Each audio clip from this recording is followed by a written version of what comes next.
Nieto here, and this is number 48. Tyler, over here is the abuelo. Over there is the Nieto. You can't miss us, right? We're all over the place. We're in Facebook, YouTube, of course, TikTok. We in X now with our Sports Minutes. We do Sports Minute during the week. Then Friday, usually we come out with the podcast talking Miami sports. We're going to be talking about the Dolphins' first game of the preseason this Sunday afternoon over there in Chicago versus the Bears. What can we look forward to in that first game? Also, the Canes, that receiver position, are they strong enough? Do they have enough firepower? And that very important offensive position, the Canes, for 2025. Inter Miami coming off a big win with Suarez doing very well. We got some rumors. They're not official yet. Information regarding the Messi contract. So down the line in the podcast, we'll have some information regarding that. Of course, fantasy football, Miami sports trivia, and Hispanic star athletes. We have a great Spaniard in today's program, Tyler. So we always like to associate our podcast with a number. We don't have too many 48s, right? No, we do not. So mention one. Mention one, Tyler. I saw Bubba McDowell, who was a safety for the University of Miami. He had a pretty solid career. Was a actually made an All Pro team in the NFL. Went on to be a head coach at the Division I level. He coached at Prairie View A&M and HBCU over in Texas. But besides him, yeah, I could not find many 48s. 49 will be a good one. We'll have a few good ones in the future, but yeah, this one was a little light. As you mentioned, the Dolphins are going to open up their preseason Sunday. They got the Bears. What should we expect, especially now with a lot of young guys coming in? Big question at cornerback. I guess we'll see how the Bears have a couple decent receivers. That'd be a not a bad test to see where they're at in that position, I'd say. Yeah, Tyler. Well, we know, for example, that Tyreek Hill has got an injury, nothing serious. He most likely will not be playing. So some of the other guys that are hurt, of course, Austin Jackson, the tackle, will not be playing. How much is Tua going to play? We don't have any information on that up to now. Waddle, the same situation with him. So some of the top guys might be out since already you have Hill that will be out. I think the things that we should look forward to and will be interesting in looking at in this first exhibition game. They have a practice Friday, of course, with the Bears, and they'll have the game Sunday afternoon. Offensive line, Tyler, how does it work? Sabinea, the rookie, the second round pick from Arizona, he's been a little up and down in the practices. How well does he perform? That's going to be interesting. At the offensive line overall, you know, Daniels, how much is going to play, the right guard. He's a very important guy in that offensive line, the acquisition from Pittsburgh. And the offense, is it going to click? I don't think it's the first game is going to give us a very good idea. I think for the second game versus Detroit, maybe a lot of the starters will be playing for that game. And then that's it. We'll have a clearer picture of how the offense is going. Is it going to be as explosive as 2023? I don't think so. That's going to be very hard to do. But they want to be able to run on short yardage, right, Tyler? The third down and one, fourth down and one. We're going to be looking at that also in this, at least this first exhibition game. How is that working? They have the rookie Gordon. They have Mattinson, a running back, bigger guys, stronger guys that can maybe get it done when you're in that short yardage situation. And defensively, the big question, the defensive backfield. Now they have the depth chart that came out, and they have Sheffield and Starndock as starters at the corner. Jack Jones appears as number two, one of the corners. So those will be the starting corners, and the defensive backfield overall. We're looking at how they develop. I still believe that they might get somebody in a trade or basically sign another corner, because I still have some questions regarding those positions. And of course, the quarterback position, Tyler, yours has been looking very well in training camp. And of course, you have Wilson. Would there be a competition for number two between yours and Wilson? or is basically Wilson's now position right now, and he doesn't have to worry about the rookie. So that's also something to look at, especially in this first exhibition game. Well, it seems like the Miami Hurricanes are facing kind of the opposite issue as the Dolphins, where the Canes or the Dolphins have solid receiver room, light on corners. I think the Canes have some good defensive backs, but receiver room, a lot of younger people are going to have to step up. Obviously with Jacoby George leaving, Xavier Restrepo leaving, a couple guys come to mind of me: Ray Joseph, JoJo Trader, a couple of young guys. Nye Carr didn't really play that much last year, but was a highly ranked recruit. I think those are a couple guys who can step up. But is there somebody? Well, first, my question is: are you concerned about that position? Or you think they'll be able to make plays for Carson Beck? Yeah, well, I'm a little concerned, but of course, you cannot expect them to be at the level that they were last year because they were with Cam Ward, the number one pick in the first round of the NFL draft, and having five top receivers, a great offensive line, great running backs, great offensive coordinator. They had a tremendous offense, the number one offense in college football. Are you going to be able to repeat that? No, I think that's going to be very difficult. But you want to be, good. Maybe you're not going to be great, but you definitely want to be good at the receiver position. You want to have good quarterback, work out of Carson Beck, and your defense has to move up, Tyler. And if your defense moves up quite a bit, then that makes this a very good team. So to expect those receivers to produce as much as they did last year, I think it's asking for too much. If they do it, you know, I'll be applauding, but it's going to be difficult. Trader is a guy that they like a lot, Carr, and of course, Daniels has got the experience for LSU. He's sort of the coach of the group. That's the way that they have been talking about now as they started practice. They have the first scrimmage this Sunday, by the way. Cristobal is very excited about that. Marion is a very good kick returner from BYU. Is he going to be able to develop into a really good receiver also for the Canes? And then the competition at the slot receiver is very interesting, Tyler, with Tony, Ray Joseph competing there, and Tony Johnson, the veteran. And Tony in particular, they like a lot, And this is a guy that I think that they will use him different ways because remember, he played quarterback.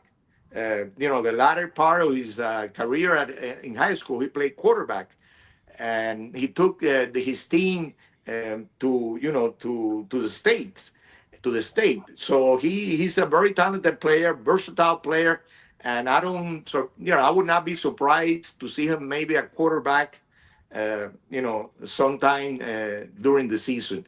But there is some questions at the receiver position, and we'll start getting the answers early, soon, with the Canes because they start with a strong schedule, starting with Notre Dame on August 31st. And I feel like when you hear, that a lot of these receivers that played quarterback in high school and all of that stuff, it's usually some kid who played in the middle of nowhere and is, running circles around these kids and all that stuff. He played at American Heritage, which is the best school in the state of Florida, playing against the top schools in the state of Florida. And he wasn't even a quarterback. He came in at quarterback out of necessity. Their quarterback got hurt. But that's a wide receiver who was always trained at wide receiver for the past, 4 or 5 years. To be able to do that, yeah, just incredible athleticism, but also shows that he knows the game of football very well. He knows how to identify coverages, and as a receiver, I mean that's a coach's dream, or a guy who's already going into college and knows how to attack a defense properly from both standpoints. But speaking of, well, I'm not sure if it's going to be a local person today, but we got your Hispanic athlete of the week. So who do we got this time? Yes, sometimes we do a Miami sports legend. Some other times we'll be doing a lot more of great Hispanic athletes. An idea that we have, and I mentioned it to Tyler today, and he liked it a lot, is in the future we probably will be doing a top 10 Hispanic athletes of all time. And why not a top 10 Miami sports great athletes or Miami sport legends of all time? So that's something that will come up in the future with Abuelo and the Nieto, and we'll create some kind of a critique that we will use to select those athletes. It's not going to be easy, in particular, selecting the top 10 Hispanic athletes of all time, and even the top 10 Miami sports stars of all time will be difficult to make those selections. Now, we usually do the Hispanic athlete in Spanish, so we'll change to the Cervantes language right now. And hoy vamos a hablar como grandes atletas hispanos, reconociendo grandes atletas hispanos, vamos a hablar sobre Xavi Hernández, extraordinario jugador de fútbol español, mediocampista, brilló con el Barcelona, llegó a la academia del Barcelona a la edad de 11 años, jugó con el Barça desde 1998 hasta el 2015, ahí junto con Messi, Iniesta, Busquets y muchos más. Ganó títulos de liga, 8 títulos de liga y 4 títulos de la Champions con el Barça. Además, ganó la Copa Mundial para España en el 2010 y también el Mundial Juvenil de 1999 con la madre patria. También ganó las Eurocopas del 2008 y el 2012 el señor Xavi Hernández. Un jugador muy exitoso que al retirarse se convirtió en coach y pues dirigió al Saad y también al equipo del Barcelona. En su historial con el Barcelona, 85 goles y 185 asistencias. Uno de los grandes jugadores de fútbol hispano, sin duda, el señor Xavi Hernández. So moving on to put the spotlight on. So somebody we actually brought up in a Miami Sports Minute just a couple days ago. Somebody who hit his first career home run a couple days ago, was actually part of that electric win over the Yankees last week. Jacob Marcy. What do you think about him? And this, as this team continues to develop, you see some of these young guys start to progress. What can we really expect from him?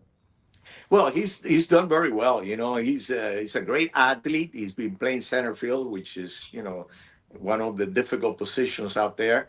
He's got tremendous speed. One of the best base runners in the Marlins organization. I'm talking minor leagues and major leagues. 47 stolen bases in Jacksonville in AAA, and he hit over 300 in the last month in Jacksonville. His power numbers were high, and they brought him up, and he's continued to produce at the major league level. Tyler, 438 his average as we start the Thursday night game versus Atlanta, and then he's got a home run already in the majors, and his OBP is 591.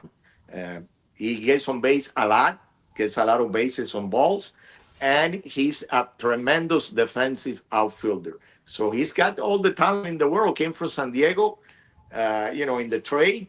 So this is a guy that can really, make it happen for the Marlins that are in the fight for the wild card. 6 games out, fighting with San Diego, the Mets, depending on who's number 3 there in the wild card. So they have a shot, and no one thought that they had a shot when this season started.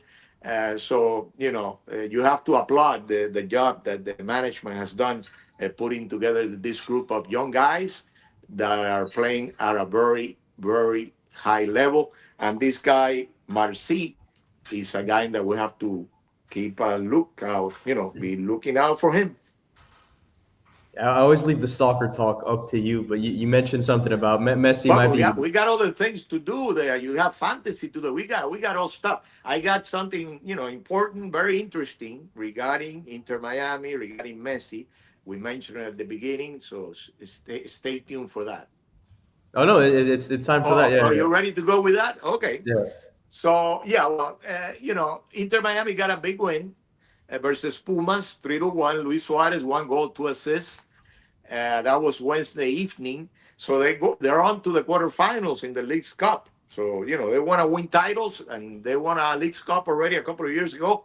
They have a shot at another League's Cup title. Uh, and they'll be playing Sunday, Sunday versus Orlando. That's an MLS game. Then they'll get back, I believe, or it's next week to the quarterfinals of the League's Cup. So Luis Suarez, which was not scoring lately, came up big when they needed him because Messi was not available. He was hurt for that Pumas game, and between Suarez and Rodrigo de Paul did a great job in that game, and they end up winning 3-1. Now, the Messi story. This is something that is not official, but a lot of people are talking about this in social media in particular, and it's a big change for the situation with Messi. We were expecting a 1 year contract for 2026, but if this is correct, this is a 3 year contract for Lionel Messi until 2028. That's the rumor as far as what they've been discussing. Very close to be signed. Right now, he's coming off a 2.5 year, $150 million contract. So you have to figure, and that's me talking here now because I don't have the numbers, that this is going to be 175, 180, $200 million contract for Lionel Messi if it's a 3 year contract. So if this is correct, Tyler, Messi will be playing in the new stadium right there close to the airport in Miami in 2026, but not only in 2026, 27 and 28, and he will be playing until he's 41 years old. And if Jorge Mas gets this done, outstanding job, not only for Inter Miami and for Miami as a sports city, but for the MLS and the future of soccer in the US. Am I correct on that? I agree. Well, I don't know much. I do know that it would be a very big deal. But yeah, like you mentioned, fantasy football, kind of staying on the trend from last week, where not necessarily people you haven't heard of, but people who might be on track to possibly, revitalizing their career, kind of getting things back started for themselves. DeAndre Hopkins, a name we've all heard of, kind of been bouncing around during his last phase of his career. Last year was with Tennessee, which is, kind of where receivers go to die, but he's now with the Ravens, and over the past couple of years, they've really developed the passing game. I think Lamar Jackson's the best player in the NFL, and it's not just that, the simple fact that he's on a new team, but he's been doing great in training camp. Not just Jackson, but John Harbaugh's had great things to say about him. There's their quarterback coach, T. Martin, has also been raving not just about the way he's been playing, but his specific connection with Jackson, the way they've been communicating. Hopkins telling Jackson the way he runs his routes, where he wants the ball to be thrown to him, kind of say, just bringing that veteran aspect to the leader, to the locker room. And I think having a quarterback who's also willing to kind of listen to those things and capitalize on them and work together with the receiver, I think could end up working out great for that team. He really hasn't had Lamar Jackson hasn't had a veteran, future Hall of Fame receiver like that. He's had some, talented young guys, but nobody quite like that, especially such a big target. You'll have Zay Flowers in the slot, and he's going to drop in these fantasy drafts. I'm never going to give you a guy you can get early on. I'm not. There's no point in doing that. These are kind of late round value picks, and I think he'll be one of them for sure. All right, that sounds good to me. Sounds good to me. It gets me excited about maybe. I don't promise anything, but maybe getting involved with fantasy football, Tyler. I'll probably Okay. be the worst. I'll probably have the worst team in the league, in my league. Well, Definitely. one of my leagues is $300 entry. You in? I don't know about that. I don't have that kind of money. Listen, now, are you ready for Miami Sports Trivia? I got 2 weeks in a row that I have gotten this answer correct. 2 weeks in a row. It's never happened. Could I make it three in a row? Most likely not. I say, what about you start this time though? I Let's see. start. I'll start. Yeah. Okay, I'm ready for you. This is a difficult one, Tyler. You might get part of this. I don't expect you to get the. I decided to give you this question because it's a very interesting question, and talks about history, and I like history, and we talk about history here in our podcast. With all the different segments that we do, and when we talk about Miami sports legends and everything else. So the question is the following: which are the starters. Which were the starters for the Marlins? They were the Florida Marlins back then in 1993 for their inaugural game. And I want you to give me only three of them. I don't want the nine. I don't want the nine guys. I want just three guys. One of them we have mentioned a couple of times here, and he was one of your questions in the Miami Sports Trivia. One of the questions that you asked me that I got right. So that guy you should have. One Well, guy you should have. I don't want to spoil things, but actually one of the guys is going to be our number 49 next week. So that's an easy one. But He you have threw to mention. But you have to mention him. opening pitch, Mr. Charlie Huff. Okay. An easy one is Mr. Marlin Jeff Conine, right? All right. Two. No two. You might get it. You need one more. The catcher. The catcher. Maybe the catcher. He was very famous. Played for the Padres. He's a Puerto Rican. His first name starts with a B as in boy. Could it be Benito? Could it be? Well, I was gonna say Help me! I give you I the didn't know help. Benito Santiago was on that team, Yes, but Benito. wait, but Yes, no, it that doesn't was. count. That doesn't It count. was him. It What was about Gary? Benito. What about Gary Sheffield? No, came later. Came No, but later. he was on that team. No, not the inaugural game. Not the inaugural game, Oh, Tyler. We're talking the inaugural game. so let's see if you can continue your streak. I got my question here for you. How many national championships has the Miami Hurricanes baseball team won? Bonus points if Oh, you can guess the baseball, years. baseball. I think that football is a little more than baseball. I see it's either four or three. Four. Four? Well, you see, Yeah. Tyler, three in a row. Three answers correct in a row. I can't believe it, Tyler. Can't believe it. I, Yeah, I, yeah, I yeah. wasn't sure whether it was four or three, and I know it was at least one less than football. So yeah, baseball.